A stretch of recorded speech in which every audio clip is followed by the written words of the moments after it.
Numerous individuals consider different kinds of investments when their goal is to secure their financial future. Over the past few years, many consumers have chosen to invest in precious gems. The increase in popularity of such investments is probably due to the fact that precious gemstones such as diamonds rarely lose value. The worth of the diamond, in particular, has remained extremely consistent during the past 100 years. When purchasing loose diamonds, NYC residents should give thought to various factors. When one has decided to invest in such gems, he or she must devote a suitable amount of time and effort to conducting appropriate research.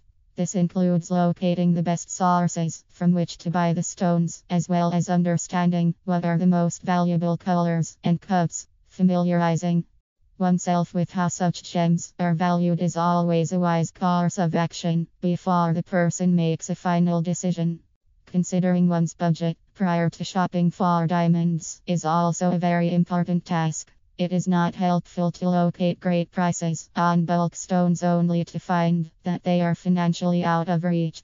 It is essential that one be realistic when determining how much he or she can comfortably spend on the gems. When a dollar amount has been determined, prospective investors should choose merchants from whom to buy the gems. This requires an appropriate amount of research on the part of the buyer. However, some individuals prefer to have a broker handle this aspect of the transaction. Regardless of which method is chosen, the stones one buys should be high quality, genuine diamonds. A diamond's value is based on its rarity, and this value will rise and fall depending on the number of active mines that are currently in the world. However, the worth of diamonds generally never decreases by any significant amount. Nevertheless, only the highest quality gems should be considered when one is making an investment.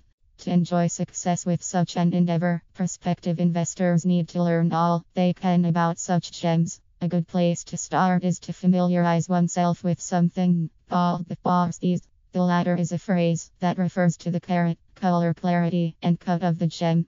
These characteristics influence the individual worth of each stone. All prospective investors should study such characteristics, and they will be happy to know that such information is readily available. The next decision a person must make is whether or not the gems should be bought loose or in the form of jewelry. The former is usually the best option, as reselling loose stones is much easier when the time has come to try to turn a profit on one's investment. Loose gems can be sold simply based on their worth without the investor having to concern himself or herself with whether or not a prospective buyer likes a particular setting in which the gems were placed. When investing in loose diamonds, NYC consumers should avoid making decisions in haste, but rather they should follow the tips outlined above. Impulsive purchases are often regrettable in the future. Regardless of the amount one will be spending, investing in these beautiful stones is usually always a wise course of action.